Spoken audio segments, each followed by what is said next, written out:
দইওয়ালা, দইওয়ালা, ও দইওয়ালা, ডাকছো কেন? দই কিনবে? কেমন করে কিনবো? আমার তো পয়সা নেই। কেমন ছেলে তুমি? কিনবে না তোমার বেলা হয়ে দাও কেন? আমি যদি তোমার সঙ্গে চলে যেতে পারতুম তো যেতুম। আমার সঙ্গে?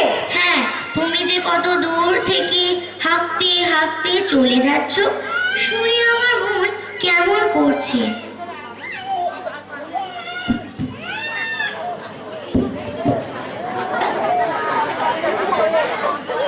বাবা, তুমি এখানে বসে কি করছো?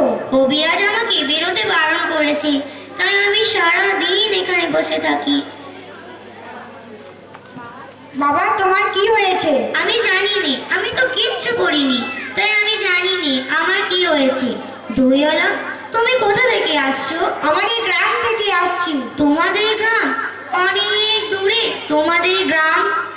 আমাদের গ্রাম যে পাঁচমুড়ো পাহাড়ের তলায় শ্যামলী নদীর ধারে। পাঁচমুড়া পাহাড়, শ্যামলী নদী, কি জানি, হয়তো তোমাদের গ্রাম দেখেছি, কবে সে আমার মনে পড়ে না। তুমি দেখেছো? পাহাড়ের তলায় কোনদিন গিয়েছিলে? না, কোনো দিন যায়নি, কিন্তু আমার মনে হয় যেন আমি দেখেছি।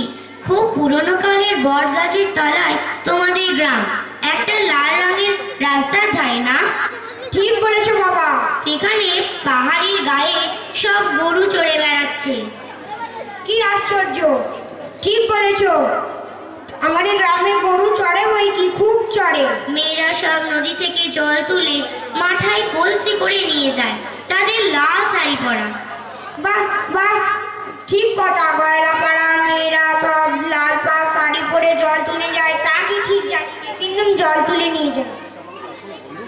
তুমি নিশ্চয়ই কোনোদিন সেখানে গিয়েছিলে। সত্যি বলছি দাদা, আমি একদিনও যাইনি। কবিরাজ যেদিন আমাকে বাইরে বেরোতে বলবেন, সেদিন তুমি নিয়ে যাবে তোমাদের গ্রামে। যাবো বই কি বাবা, খুব নিয়ে যাবো। আমাকে তোমার মতো ওই রকম দই বেচতে শিখিয়ে দেবে, ওই রকম বাঁক কাঁধে নিয়ে, ওই রকম দূরের রাস্তা দিয়ে। মরে যাই বাবা, দই বেচতে যাবে কেন? এত এত পুঁথি পড়ে পণ্ডিত হয়ে উঠবে বাবা। না না, আমি কখনো পণ্ডিত হব না। আমি তোমাদের রাঙা রাস্তার ধারে, তোমাদের বুড়ো বটের তলায় গয়লাপাড়া থেকে দই নিয়ে এসে দূরে দূরে গ্রামে গ্রামে বেচে বেচে বেড়াবো। কিরকম করে তুমি বলো? দই দই দই, ভালো দই। সুরটা আমাকে শিখিয়ে দাও। আই পোড়া কপালে, তোর কি আর শেষ বাসুন? না না, ও আমার শুনতে খুব ভালো লাগে। আকাশের শেষ প্রান্ত থেকে পাখির ডাক শুনলে যেমন মন উদাস হয়ে ওঠে, তেমনি ওই রাস্তার মোড় থেকে ওই গাছের সারির মধ্য দিয়ে যখন তোমার ডাক আসছিল, তখন আমার মনে হচ্ছিল, কি জানি কি মনে হচ্ছিল। বাবা, একবার দই তুমি খাও। আমার তো পয়সা নেই। না না, পয়সার কথা বলো না। তুমি আমার একটু দই খেলে আমি খুব খুশি হব। তোমার কি অনেক দেরি হয়ে গেল? না না, কোনো দেরি হয়নি। দই বেচতে যে এত সুখ, তোমার কাছে শিখে নিলুম।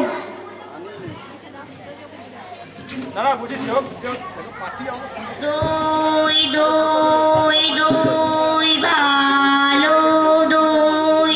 সেই পাঁচমোড়া পাহাড়ের তলায় শ্যামলী নদীর ধারে গয়লাদের বাড়ির দই। তারা ভোরের বেলায় গাছের তলায় গরু দাঁড় করিয়ে দুধ দই, সন্ধ্যাবেলায় মেয়েরা দই পাতি, সেই দই। দই দই